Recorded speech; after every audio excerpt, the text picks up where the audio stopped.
السلام علیکم. وعلیکم السلام. سر آپ سے پہلے جو کانورسیشن ہو رہی تھی اس میں یہ بات ہو رہی تھی کہ آپ نے ایٹیٹیوڈ چینج کرنا ہے ینگ یوتھ کا اور آپ نے پرسنالٹی بلڈنگ کرنی ہے, اور پھر آپ نے ڈی سینٹرلائزیشن پہ بات کی, پھر آپ نے انڈیویجول آٹونومی پہ بات کی, پھر آپ نے بولا کہ مطلب ہم لوگ جو یہاں پہ بیٹھے ہیں جو یونیورسٹیز میں پڑھتے ہیں وہ ایک 99% آف دا پاپولیشن کا حصہ ہیں, 1% آف دا پاپولیشن کا حصہ ہیں جو کہ بہت پریولیجڈ ہیں.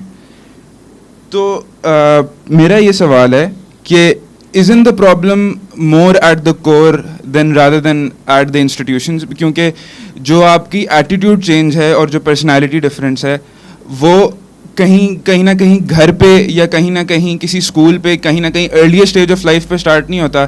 اور ایک اور میرا ایڈیشنل کویشچن ہے کہ یہ جو ہم ایجوکیشن کی بات کرتے ہیں ہم ایک ایسی مینٹالٹی بلڈ کرنا چاہ رہے ہیں جہاں پہ ایجوکیشن ایک پرائیورٹی ہوتی ہے, لیکن جو غربت ہے ہمارے پاس, تو اس غریب بچے کے لیے وہ فری ایجوکیشن بھی اگر ہم اس کو دیں تو فری ایجوکیشن اس کے لیے پھر بھی ایک اپرچونیٹی کاسٹ ہے, کیونکہ وہ مطلب کمائے گا نہیں پھر, کیونکہ وہ فری ایجوکیشن پہ بھی آپ اس کو کمانے نہیں دے سکتے.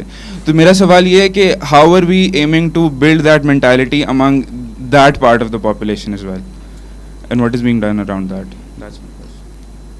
ہمارے پنجاب کا فگر ہے میرے پاس. گورنمنٹ ایک بچے پہ, اسکول کے ایک بچے پہ 4400 rupees per month per child خرچ کرتی ہے. تھوڑے پیسے تو نہیں ہے نا. یہ بھی میں کہہ سکتا ہوں پنجاب کی حد تک کہ 2001 آنورڈ ہمارے ٹیچر 100% میرٹ پہ بھرتی ہوئے ہیں. اسکول ٹیچرز کی بھرتی کی بات کر رہا ہوں. گورنمنٹ اسکولز کی بلڈنگز بھی پرائیویٹ اسکول سے تو بہت بہتر ہوتی ہیں, ایکرز میں ہوتی ہیں, پلے گراؤنڈز ہوتے ہیں, سب کچھ ہوتا ہے. پڑھائی نہیں ہوتی وہاں پہ. کس لیے نہیں ہوتی؟ اتنا بڑا نیٹ ورک چلانا, 50,000 اسکولز پنجاب گورنمنٹ چلاتی ہے لاہور میں بیٹھ کے. پورے پنجاب کے 50,000 اسکولز چل ہی نہیں سکتے. آپ دنیا کی جو بھی تھیوری وہاں پہ لگا دیں وہ نہیں چل سکتے. Education, yes education is priority. یہ ہمیں پیرنٹس کو بھی بتانا پڑے گا, سمجھانا پڑے گا, گورنمنٹ کو بھی اس چیز کی سمجھ آنی پڑے گی.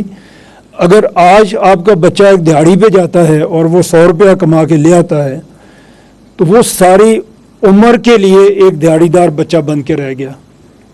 اگر اس کو پڑھائی مل جائے گی, اس کو ہنر مل جائے گا تو وہ اپنی اور اپنے خاندان سب کی تقدیر بدل لے گا. لیکن اسکول چاہیے اس کے لیے, چلتے ہوئے اسکول چاہیے اس کے لیے. 4400 روپیز پر منتھ خرچ کر کے بھی اگر بچہ نہیں پڑھ پا رہا تو پھر ہمیں دیکھنا ہے کہ کیوں نہیں پڑھ پا رہا. اور یہی آپ کے سامنے میں بات لے کے آیا ہوں, یہی میرا کیس ہے, یہی میرا مقدمہ ہے کہ اتنے ہی وسائل اگر آپ ڈی سینٹرلائز کر دیں تو شاید وہاں پہ حالات بہتر ہو سکتے ہیں.